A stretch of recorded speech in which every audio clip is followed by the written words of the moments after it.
Hi guys! Kumusta? Ako si Red Quaresma at welcome back sa aking channel. At kung bago pa lang kayo sa aking channel, huwag niyong kalimutin na mag-subscribe at si find rin yung tiny bell button doon sa baba para updated kayo kung meron ako mga bagong video na i-upload dito sa aking channel, you know? At para sa video ito, another reaction video naman ang gagawin ko. So magre-react nga ako guys dito sa Day 56 sa Cyril. Emotional na ibinahagi ang sulat ng kanyang ama. And sobrang excited na ako guys na mapanood to. Kaya i-play na natin to without further ado. Let's begin in 1, 2, 3, go! Tara, play na natin.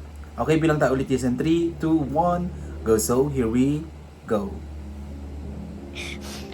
Mahilig si mama sa mga stationery. Sa kanya ko nakuha yung creativity ko. So I'm sure siya yung pumili ng papel na to. Pero sulat ko ito ni Daddy. This is my first ever letter from him. Grabe emosyon ni Juan, no? Ni Cyril. Ay anak, gusto ko samantalahin ng pagkakataon na ito para sa salamatan ka sa lahat ng bagay na nagawa mo sa pamilya natin. Salamat sa lahat ng pagod, sakripisyo at panahon. Salamat sa pagmamahal mo.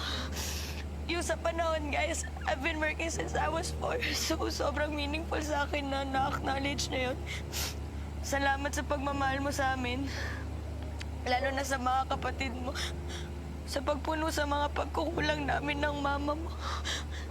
Lalo na sa mga pagkukulang ko.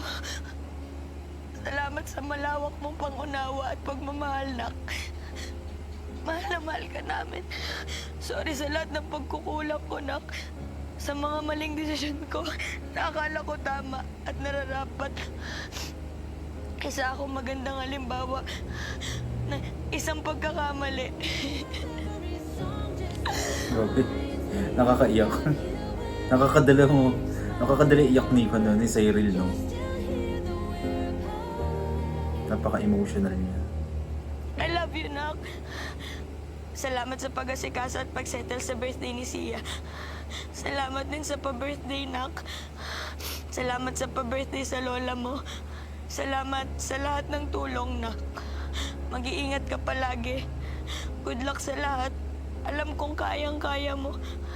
At di ka nahihirapan na maging kaibigan silang lahat dyan sa loob ng bahay ni Kuya. Ingatan at alagaan mabuti ang sarili, anak, okay? I love you, nak. Nagmamahal, Papa. I'm so proud of you. Siguro, kaya hindi ko alam na Getting nagaling to kay emotional. Daddy kasi nga first time ko makareceive ng letter. And confirm, siya yung nagpauso ng XAI. Love you, pa. Grabe. I love you, Cyril. Grabe yung emosyon, kuya, lalo na si Cyril. Parang natanggal na po yung worries niya sa dibdib niya. Na-realize niya kung gaano niya po talaga kamahal yung papa niya. Ganon din po yung papa niya sa kanya. Congratulations, guys. Group hug. What's up, guys? Grabe yung emosyon ni Cyril, no? Nakakadala, no? Alright, kung nagustuhan nyo to guys, bigyan nyo malaking likes. Mag-comment kayo kung meron mga request na video na pwede kong gawin dito sa aking channel. You know, bye po!